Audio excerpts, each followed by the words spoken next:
बिस्मिल्लाहिर्रहमानिर्रहीम, अस्सलाम वालेकुम नाज़रीन, very warm welcome to BBC 11 headline news. नाज़रीन, एक और प्रोग्राम बढ़ता हुआ पाकिस्तान विद पाशा के साथ आपकी खिदमत में हाजिर हूँ। नाज़रीन, जैसे कि आपको पता है कि पिछले प्रोग्राम का फीडबैक बहुत ही अच्छा मिला हमें, और उस हवाले से जो ख़ास चीज़ें जो पूछी गई, जो पार्टी के हवाले से, तंजीमी ढांचे के हवाले से शहजाद पाशा साहब ने बड़ी उसके डिटेल के साथ उसको बयान किया और उसको आपने बड़ी पजीराई भी दी। सबसे पहले तो मैं इसका शुक्रगुजार हूँ। और दूसरे नंबर पर आज शहजाद पाशा साहब कैसे हैं आप? ठीक ठाक हैं जी अल्हम्दुलिल्लाह। आज जी अल्हम्दुलिल्लाह, अल्लाह का बड़ा ही एहसान है। मैं आपसे सबसे पहले ये पूछूंगा कि जो टाइगर फोर्स के हवाले से बहुत ज़्यादा एक्टिव हैं आप, और उसकी जो जिसे कहते हैं रीयूनियन के हवाले से और उसकी ट्रेनिंग के हवाले से मुख्तलिफ सेशंस किए जा रहे हैं और मुख्तलिफ जगहों पे जाके आप इस हवाले से काम कर रहे हैं, तो ये ज़रा डिटेल बताइएगा, क्योंकि नाज़रीन भी जानना चाहते हैं कि टाइगर फोर्स के हवाले से शहजाद पाशा साहब जो कि डिप्टी इंफॉर्मेशन सेक्रेटरी हैं शुमाली पंजाब के, बहुत ही ज़्यादा एक्टिव हैं, तो इस हवाले से थोड़ा सा आगाह कीजिएगा। बिस्मिल्लाहिर्रहमानिर्रहीम। सबसे पहले मैं शुक्रिया अदा करता हूँ जोतोई साहब आपका कि दोबारा आपने मौका दिया मुझे बात करने का। और अल्हम्दुलिल्लाह लास्ट जो प्रोग्राम था उसका अल्टीमेट, जैसे आपने फरमाया कि बहुत अच्छा फीडबैक रहा और उस वजह से खुशी भी महसूस हुई और पार्टी का जो पॉइंट ऑफ व्यू है और ज़्यादा एतमाद से बयान करने का, पेश करने का, आवाम के सामने रखने का और जज्बा भी बढ़ा। और जैसे आपने सवाल किया है टाइगर फोर्स के हवाले से, तो इस हकीकत से कोई भी इनकार नहीं कर सकता कि इस वक्त अल्हम्दुलिल्लाह पाकिस्तान तहरीक इंसाफ एक ऐसी पार्टी है जिसके पास एक बहुत बड़ी फ़ोर्स है, वॉलंटियर फ़ोर्स है। और अल्हम्दुलिल्लाह वो अल्लाह ताला की रज़ा के लिए हम पार्टी के साथ मिलकर जो गवर्नमेंट लोकल बॉडीज़ हैं उनके साथ टास्क में, हर टास्क में शाना बशाना काम कर रहे हैं। और उसमें थोड़ा सा एक मिसमैनेजमेंट हुआ था, क्योंकि पहले वो डायरेक्टली उसको DCO साहब मॉनिटर कर रहे थे, लेकिन ज़ाहिर है उनकी अपनी कुछ मसरूफियात होती हैं, तो और जो एक हमारा जो पॉलिटिकल वर्कर है, वॉलंटियर्स हैं, उनकी एक अपनी बॉडी लैंग्वेज होती है जिसको ज़ाहिर है हमारे जो पार्टी लीडरान हैं वही ज़्यादा अच्छे तरीके से एहसन अंदाज से समझ पाते हैं। तो उसमें हमने फिर ये फैसला किया कि इसको जो हमारे तहरीक इंसाफ का विंग है गुड गवर्नेंस, और ज़ाहिर है आपके सबके इल्म में है कि इमरान खान का विजन ही ये है कि गुड गवर्नेंस के हवाले से, गुड गवर्नेंस के हवाले से है। तो उसमें इंशाल्लाह हम अपनी टाइगर फोर्स को एंगेज करेंगे, हर डिपार्टमेंट की एफिशिएंसी को बढ़ाने के लिए उनका हम एक लाइट और लेफ्ट हैंड बनकर उनके साथ शाना बशाना काम करेंगे इंशाल्लाह। अच्छा, ये जो लास्ट वीक में जो एक प्रोग्राम हुआ जिसमें आपने बहुत ज़्यादा उसको सोशल मीडिया पे बड़ी पजीराई मिली, जो कि आपने फैसलाबाद में जो है मुनक्किद करवाया ट्रेनिंग के हवाले से। अच्छा, यहाँ पे सबसे बड़ा सवाल ये पैदा होता है कि जो टाइगर फोर्स के कुछ ऐसे लोग हैं जिनके बारे में बहुत सारी चीज़ें ऐसी सामने आ रही हैं कि ट्रेनिंग का बड़ा फुकदान है, कुछ करैक्टर्स के हवाले से भी कुछ ये भी नहीं देखा गया कि कौन कौन से लोग जो है टाइगर फोर्स का हिस्सा बन रहे हैं। क्या इसके हवाले से पार्टी ने या हुकूमत ने कोई तैयारी नहीं की थी, या ये एक जिसे कहते हैं कि इक्का दुक्का ऐसे वाक़यात हैं? बिल्कुल आप ठीक कह रहे हैं। अल्टीमेट ज़ाहिर है कि कोई भी आप सिस्टम बनाते हैं, कोई भी एक नया एक्सपेरिमेंट करते हैं, तो उसमें इनिशियल फेज़ में आपको काफ़ी चैलेंजेस का सामना करना पड़ता है और मल्टीपल लोग इन्वॉल्व होते हैं। और ज़ाहिर है आपके इल्म में है कि इमरान खान साहब ने जब भी आवाम की यूथ को ललकारा है, मदद के लिए पुकारा है, तो हमेशा अल्हम्दुलिल्लाह उनकी आवाज़ पर लब्बैक कहा गया है।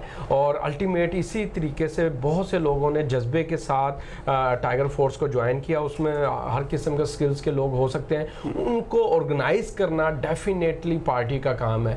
तो हम अल्हम्दुलिल्लाह अब we are on that track के उस स्टफ को जो हमारे पास आ चुका है टाइगर फोर्स के सूरत में, उनको ऑर्गेनाइज तरीके से यूटिलाइज किया जाए, उनको इखलाकी तौर पे प्रोफेशनली ग्रूम किया जाए कि how to behave to public और किस तरीके से उन्होंने काम करना है। और जहाँ तक बात रही शिकायत की, तो अल्टीमेट उससे इनकार नहीं किया जा सकता, इक्का दुक्का या इससे ज़्यादा भी शिकायत हो सकती हैं और उसमें हमारी कोशिश है कि हम उसको रेक्टिफाई करें। अच्छा पाशा साहब, सबसे बड़ा हॉट इशू इस वक्त पूरी जिसे कहते हैं कि पाकिस्तान में ट्रैवल जो चीज़ कर रही है वो बल्दियात है। बल्दियात के हवाले से देखा जाए तो पाकिस्तान तहरीक इंसाफ के वादे वईद नारे बहुत ही डिफरेंट तरह थे। अब जब से तहरीक इंसाफ हुकूमत आई है, इन्होंने मुकम्मल तौर पर बल्दियात का गला ही घोंट दिया है और बल्दियात का महकमा बिल्कुल ऐसे हो गया जैसे जिसे कहते हैं कोई वजूद ही नहीं उसका सामने आ रहा। तो इस हवाले से थोड़ा सा ब्रीफ कीजिएगा कि बल्दियात के हवाले से क्या हुकूमत फैसला कर रही है, किस तरह PTI इसको सारे मामले को देख रही है? जी बिल्कुल, आपका बहुत अच्छा सवाल है, कंसर्न है ऑलमोस्ट हर पाकिस्तानी का और हमारे हर वोटर का, वर्कर का यही कंसर्न है। आपके सबके इल्म में, अब मैं तो वो बात दोहराऊंगा नहीं कि साबका हुकूमतों ने ये किया और उसकी वजह से ये प्रॉब्लम्स आए। हमने अल्हम्दुलिल्लाह उसको पे बिल्कुल बहुत हद तक कंट्रोल कर लिया है, फाइनेंशियली मैटर्स हों या इंटरनेशनल मैटर्स हों। बाकी जाहिर है ये कोरोना की एक मूजी वबा है, इससे तो पूरी दुनिया अफेक्ट हुई है, उसको भी हम साइड पे रखते हुए अब हमारी पूरी टीम इमरान खान के साथ इस चीज़ पे कमिटेड है कि हम अपने पाकिस्तान को तरक्की की नई मनाजिल पर ले जाएं। और उसमें अल्टीमेट जाहिर है कि बल्दियात, इमरान खान का हमेशा से ये एक विज़न रहा है कि जो लोकल बॉडीज़ हैं उनको जितना एम्पावर किया जाएगा पाकिस्तान उतना ही तरक्की करेगा। और उसमें जो सबसे बड़ा ब्रेक थ्रू है कि बल्दियात का अनाउंस किया हुआ है हमने, और अल्हम्दुलिल्लाह उसकी तैयारी भी आखिरी मराहिल में है। और इंशाल्लाह उसमें हम एम्पावर करेंगे काउंसलर को, या जो नया बिल पास हुआ है ऑलरेडी उसको इस्टेब्लिश करेंगे, तो इंशाल्लाह पाकिस्तान एक नई तरक्की की राह हमवार हो जाएगी। अच्छा, क्या समझते हैं कि ख़ास तौर पे मैं आपसे पूछूंगा क्योंकि आप शुमाली पंजाब को डील करते हैं और आपका जो मेन हब है वो फैसलाबाद है। फैसलाबाद में बहुत सारे उम्मीदवारान भी हैं जो कि ये बड़े एक्टिव हैं इस हवाले से कि वो चाह रहे हैं कि इलेक्शन लड़ना भी चाह रहे हैं, लेकिन कुछ नौवार्द लोग हैं जो इस हवाले से जिन्होंने आते ही जिसे कहते हैं कैप्चर करने की कोशिश की है। तो आप नहीं समझते कि बल्दियात के हवाले से जो बेसिक जो वर्कर्स है, जो पार्टी जिसने पायनियर्स हैं, जो पुराने कारकुन हैं, उनको मौका दिया जाए? देखिए, लास्ट प्रोग्राम में भी आपने एक बात कही थी पुराने वर्कर्स के लिहाज से या नज़रियाती वर्कर्स के लिहाज से या नए आने वाले वर्कर्स हाईजैक कर लेते हैं या पैराशूटर आके फ्रंट लाइन पोजीशन में आ जाते हैं। तो मैं इसको एक डिफरेंट सिनेरियो में देखता हूँ। नज़रियाती तौर पे सब लोग यही कहते हैं कि ऐसा नहीं होना चाहिए, लेकिन मैं समझता हूँ कि पाकिस्तान की तरक्की जिस चीज़ में है उस एंटिटी को सामने आना चाहिए, जिसमें पार्टी की तरक्की है, पार्टी को स्ट्रेंथन करने का मामला है। तो जो भी इंडिविजुअल ज़्यादा एक्टिवली अच्छी ऑथेंटिक प्लानिंग के साथ आएगा बल्दियात में, अल्टीमेट उसको ऑन करना चाहिए। बाकी जो फैक्टर हैं वो अल्टीमेट हैं, लेकिन मेरा ख्याल है कि जो फर्स्ट पैरामीटर होना चाहिए कि जो भी कैंडिडेट होगा लॉर्ड मेयर का, वो उसके जो SOPs हैं, उसके जो जॉब है, जो उसका टास्क है, उसको अगर वो कैपेबल है उसको अचीव करने का, तो वो फर्स्ट पैरामीटर होगा। उसके बाद ठीक है, सीनियर वर्कर या कमिटेड वर्कर या नजरियाती वर्कर को भी डेफिनेटली। अच्छा, आपने बल्कि अच्छा बड़ा अच्छा किया कि इस हवाले से लॉर्ड मेयर के हवाले से आपने बात की। लॉर्ड मेयर जो है वो बेसिकली आपको पता है पूरे शहर की वो फेस होता है। तो यहाँ पर जो है 3 से 4 ऐसे कंटेस्टेंट हैं जो कि चाह रहे हैं कि इस लॉर्ड मेयर के इलेक्शन में, और जिनमें कुछ नए लोग हैं, कुछ पुराने लोग हैं। लेकिन ख़ास तौर पे इसमें मैं जिक्र करूँगा कि जैसे राना जाहिद महमूद अपने आप को, उन्होंने अभी 1-2 साल पहले पार्टी को ज्वाइन किया और उन्होंने आके अपने आप को अनाउंस कर दिया, बल्कि उन्होंने तो कहा कि मेरी टिकट भी कंफर्म हो चुकी है।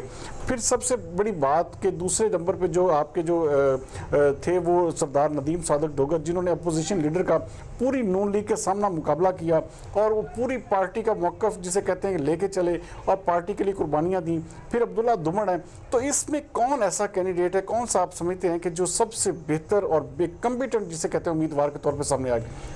देखिए, मैं अपनी बात को फिर रिपीट करूंगा कि इसमें अल्टीमेट जो SOPs पार्टी ने बनाई हुई हैं और बना चुके हैं, उस SOPs में जो कैंडिडेट फॉल करेगा डेफिनेटली पार्टी की आदत उसको ही ये जिम्मेदारी, जाहिर है बहुत बड़ी जिम्मेदारी है। फैसलाबाद तीसरा बड़ा शहर है पाकिस्तान का और पंजाब का दूसरा बड़ा शहर है।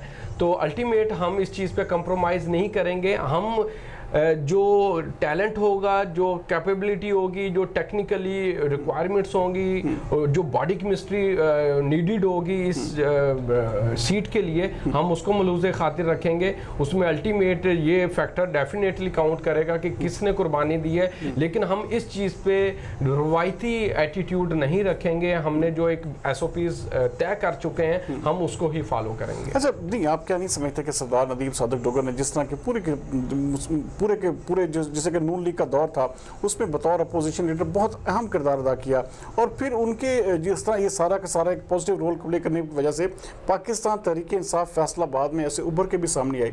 तो क्या बेहतर नहीं है कि ऐसे लोगों को सामने लाया जाए जो कि मुकम्मल तौर पर जिसे कहते हैं कि अपोजिशन का रास्ता रोकें और मुकम्मल तौर पर उनके साथ जो है ना वो फाइट करें हर मामले पर?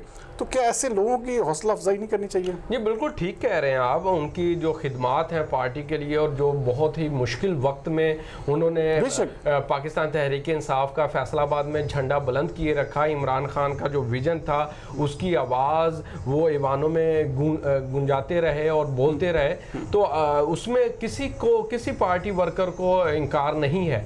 बाकी पार्टी की आदत डेफिनेटली इसमें वो एक माइंडसेट किए बैठी है और ये उनका एक प्लस पॉइंट है जिसका डेफिनेटली उन्हें क्रेडिट मिलेगा। अल्टीमेट बाकी चीज़ों में उनको अपनी सलाहियत को साबित करना पड़ेगा पार्टी की आदत के सामने। डेफिनेटली इंशाल्लाह फिर बेहतरी। अच्छा, मैं प्रोग्राम के आखिर में इसको समअप करते हुए कि बल्दियात जो है आपको पता है कि बहुत मेन कलीदी किरदार अदा करता है इस सारे मामले में। लोगों की जो बेसिक रूट्स के वर्क्स हैं, जो आपके जो सीवरेज के मसाइल, गली के मसाइल, या दूसरे जो आम आदमी का मसला है वो बल्दियात से जुड़ा हुआ है। तो बल्दियात जो है मुकम्मल तौर पे इस वक्त एक खामोश बंद है। तो कब तक आप समझ रहे हैं कि ये बल्दियात को एक्टिव किया जाएगा, या इसके इलेक्शन के हवाले से पीटीआई हुकूमत क्या सोच रही है? देखिए, हमारी जब हुकूमत आई है तो हमारी बहुत दरीना ख्वाहिश थी कि इमीडिएटली हम बल्दियात के इलेक्शन के लिए जाएं और लोकल बॉडीज़ अनाउंस हो जाएं और वो एक एक गली में जाके अपना किरदार अदा करें और एक रोशन पाकिस्तान की तरफ हम लोग गामजन हो जाएं। लेकिन बदकिस्मती ऐसी रही है कि कुछ मेन प्रॉब्लम्स ऐसे थे कि जिसमें ना चाहते हुए भी हम लोगों को इन्वॉल्व होना पड़ा, और उसको जैसे आपके इल्म में है कि ग्रे लिस्ट में है पाकिस्तान, तो अल्टीमेट उसको ब्लैक लिस्ट से बचाने के लिए और अल्टीमेट जो इतना डेफिसिट है, फिस्कल डेफिसिट है, उसको मैनेज करने के लिए इंटरनेशनली आते ही हमारा प्रॉब्लम्स आ गए थे इस लिहाज से। तो अल्टीमेट वो चैलेंजेस को मीट करते हुए हम अपनी तैयारी हर लिहाज से कर रहे हैं। और बल्दियात में अब ये कोरोना लास्ट 6 मंथ से या 7-8 मंथ से अल्टीमेट इस चैलेंज को फेस कर रहे हैं, लेकिन फिर भी हुकूमत और इमरान खान ये फैसला कर चुके हैं कि हम इंशाल्लाह ये दिसंबर ऑनवर्ड्स मार्च तक इंशाल्लाह हम बल्दियात का इलेक्शन करा देंगे। नाज़िर, ये तो बहुत बड़ी खुशखबरी पाशा साहब दे रहे हैं, क्योंकि ये पाशा साहब का खासा है कि ये बड़ी अंदर की खबर रखते हैं और पीटीआई के जो अंदर चल रहा होता है उस हवाले से ख़ास तौर पर बड़ी आगाही रखते हैं। तो ये इनकी बड़ी अच्छी खुशखबरी है कि अगले मार्च से पहले बल्दियाती इलेक्शन का इनकाद जो है वो वकूफ़ पज़ीर हो जाएगा। और उस हवाले से जो आवाम का कंसर्न है, जो आम आदमी का जो पॉइंट्स है, उसकी जो मसाइल हैं, उसको डिस्कस करने के लिए बल्दियात का महकमा जो है वो इंशाल्लाह ताला मार्च से पहले ये बता रहे हैं कि उसको ऑन कर दिया जाएगा। अच्छा, लास्ट में क्या पैगाम देना चाहेंगे इस सारे सिनेरियो में पाकिस्तान तहरीक इंसाफ से आवाम की उम्मीदें जो जुड़ी हुई हैं, या जिस तरह कि आपने टाइगर्स फोर्स के हवाले से आप बहुत एक्टिव रोल प्ले कर रहे हैं, तो क्या नौजवानों को पैगाम क्या देंगे? मैं अल्टीमेट ज़ाहिर है सोशल मीडिया में मैं काफ़ी एक्टिव हूँ, काफ़ी मेरा इंट्रैक्शन रहता है, और जो दूसरी पार्टीज़ के वर्कर्स हैं या आम एक सिटीज़न भी है वो भी कमेंट करते हैं, जैसे मैसेज ऑफ द वीक होता है कि उनका एक कंसर्न होता है। तो अल्टीमेट उसको यही मैं जवाब देता हूँ कि हमें एक बीइंग पाकिस्तानी बनकर सोचना चाहिए और अपना किरदार अदा करते रहना चाहिए। अल्लाह ताला ने हमारे हाथ में कोशिश रखी है और नीयत रखी है, हमें एक अच्छी नीयत के साथ कोशिश करते रहना चाहिए। कामयाबी मेरा अल्लाह ताला देता है, ऐसा अल्टीमेट हर मुसलमान का यकीन है, और इस यकीन पर हमें बिल्कुल पुख्तगी से अमल पैरा रहना चाहिए और अपनी कोशिश को जारी और सारी रखना चाहिए। पार्टी रिगार्डलेस, मैं हमेशा मेरा पॉइंट ऑफ व्यू ये रहा है कि देखें परफेक्शन किसी भी पार्टी में नहीं रही, प्लस माइनसेस सब में हो सकते हैं। तो अल्टीमेट हमें दूसरों के जो प्लस पॉइंट्स हैं उसको हाईलाइट करना चाहिए, और जो उनके अंदर प्रॉब्लम है उसको आप पॉजिटिवली उसको क्रिटिसाइज़ करें और कंस्ट्रक्टिवली उसको क्रिटिसिज्म में लें, अदरवाइज आप अपना जो टेम्पो है वो लूज़ कर जाते हैं। नाज़रीन, मैसेज ऑफ द वीक के साथ आज का प्रोग्राम बढ़ता हुआ पाकिस्तान विद शहजाद पाशा अपने अख्ताम को पहुँचता है। नाज़रीन, उम्मीद है कि आज का प्रोग्राम आपको पसंद आया होगा, आपके फीडबैक का हमें इंतज़ार रहेगा। अगले प्रोग्राम तक के लिए मुझे और शहजाद पाशा को इजाज़त दीजिए। पाकिस्तान जिंदाबाद।